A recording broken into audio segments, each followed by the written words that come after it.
tienen yo diría, una razón de ser, y es que esas acciones deben demostrarnos lo de Dios, para que nosotros aprendamos a conocer más lo de Dios, y aprendiendo a conocer más lo de Dios podamos entonces tener esa relación que tenga fundamento y tenga sentido para pararnos nosotros y caminar con confianza en nuestra vida.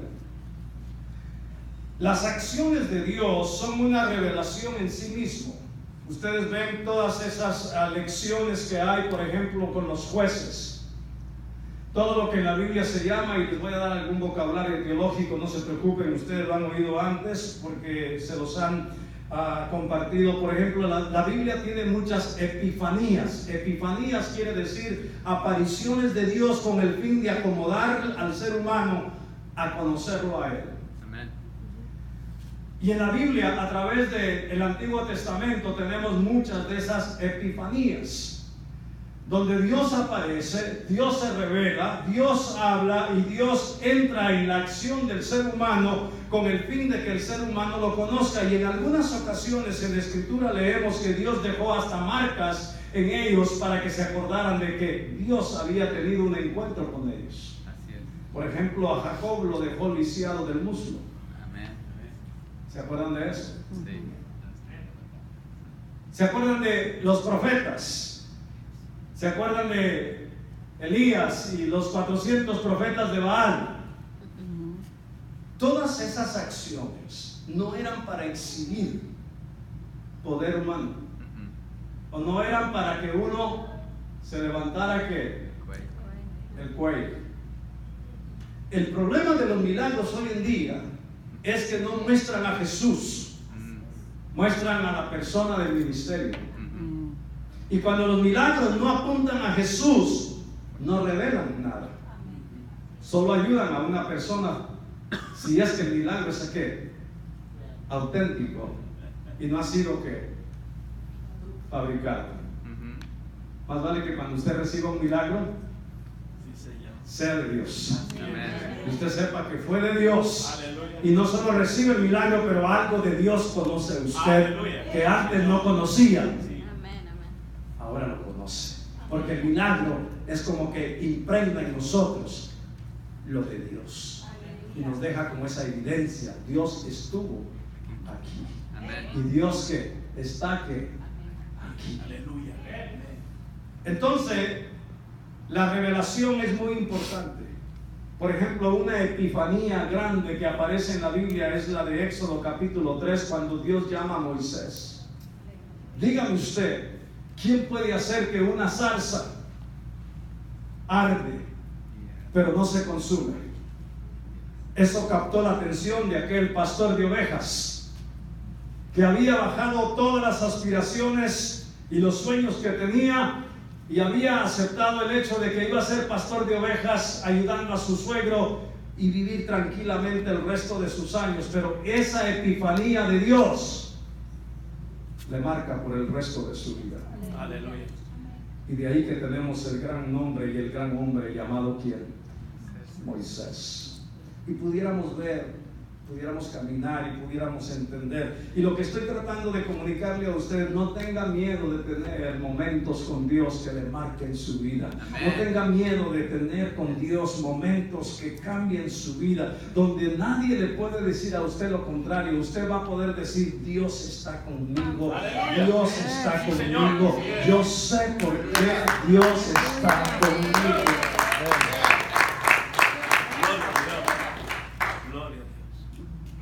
Entonces el propósito permanente de la Biblia es mostrar a Dios. Amén. La Biblia no es para confundir a nadie. La Biblia no tiene muchos caminos. La Biblia tiene un solo camino.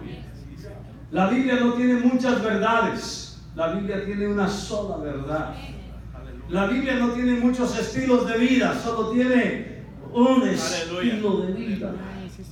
Y ese autor de la vida se llama Jesucristo. Y ese camino al Padre se llama Jesucristo. Y esa verdad del Padre se llama Jesucristo. Y el que no conoce a Jesucristo no conoce nada de Dios. Y la Biblia tiene el gran propósito de mostrarnos a Dios. ¿Y quién es la mejor manifestación? ¿Y quién es la mejor muestra de Dios? Cristo. Entonces, piensen en esto. ¿Usted tiene fe en algo o tiene fe en alguien? ¿En quién tiene usted fe? ¿En algo o en alguien? En algo sería en la medallita que tiene escondida todavía y no la quiere soltar. En algo sería en el amuleto que tiene todavía por ahí, pensando que eso le protege a usted de los males que le están haciendo.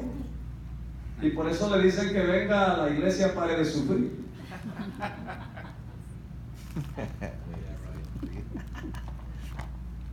¿En qué está la fe de usted? ¿En algo?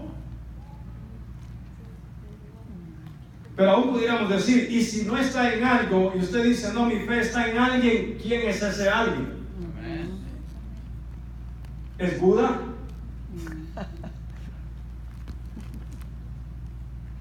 ¿Es el niño de Atocha? Porque ese es alguien. ¿Es el San Judas Tadeo? ¿Es el San Martín de Porres? Y a veces he encontrado algunos de ellos volteados de cabeza. No sé qué significa, pero yo he visto eso. Oh, San Antonio. Ese es San Antonio. Ese es San Antonio. Que le gusta hacer gimnasia. Gracias, ya me recordaron la teología del rebelión, ¿verdad?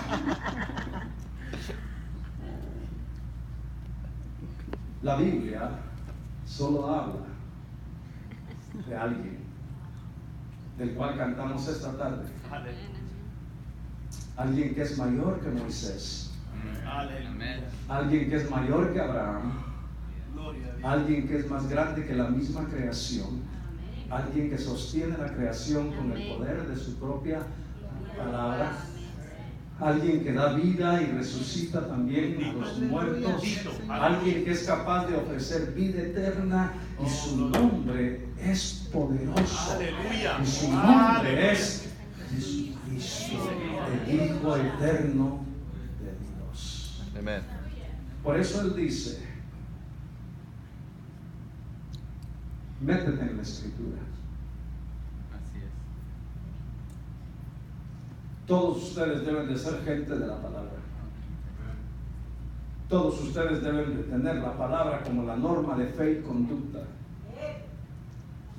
Todo asunto raro deben de probarlo por la palabra. Todo asunto medio mal, como digo yo, configurado, la palabra es la guía. La palabra es la luz. Y todo aquello que no huele, la palabra lo discierne. La palabra que hace, lo prueba. ¿Cuántos dicen así debe de ser?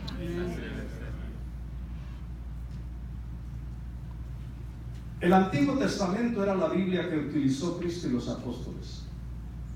Si hay algo que a mí me impacta, es que Cristo era un hombre de la palabra.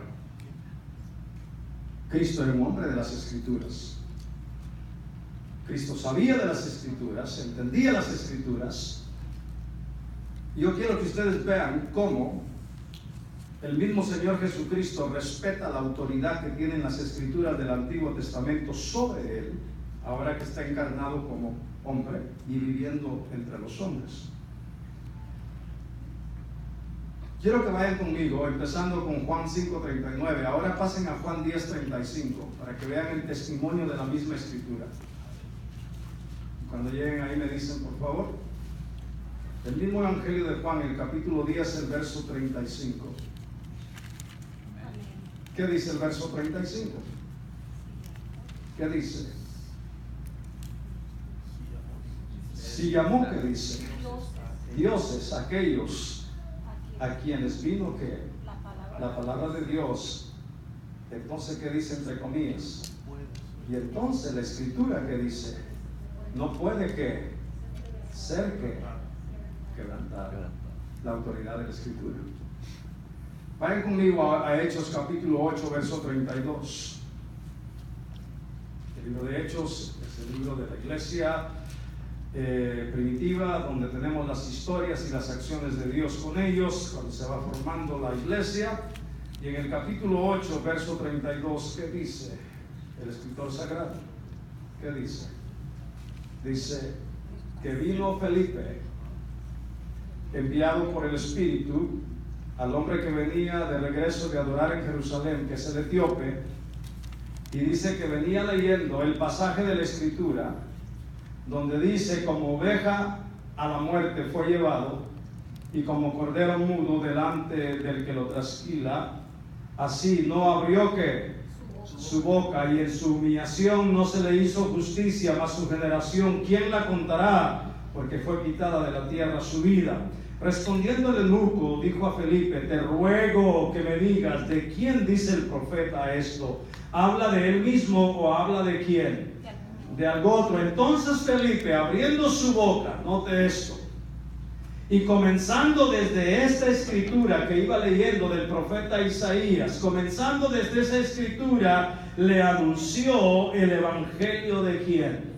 De Jesús. Marque esa frase. Le anunció el evangelio de quién?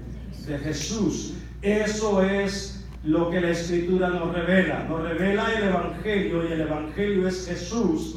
Y Jesús es ¿qué? El evangelio. Vaya conmigo a Gálatas capítulo 3, verso 8. Quiero que vea que la escritura era respetada. La escritura era tenida en alta estima por el valor que tiene y la función que tiene para nosotros. La iglesia tenía esta práctica de tomar la escritura en serio, de vivir de acuerdo a la escritura y de practicar el estilo de vida que tenían, porque la escritura les guiaba y les decía qué hacer para diferenciarse del resto de los demás. En Hechos capítulo 3, en Gálatas capítulo 3, verso 8, San Pablo, ¿qué nos dice? ¿Quién lo tiene? No tengan miedo de leer conmigo en esta tarde. ¿Quién lo tiene? La escritura, previendo que Dios había de justificar por la fe a los gentiles, dio de antemano la buena nueva a Abraham diciendo, en ti serán benditas todas las naciones. Fíjate lo que dice, que la escritura había hecho provisión de salvación.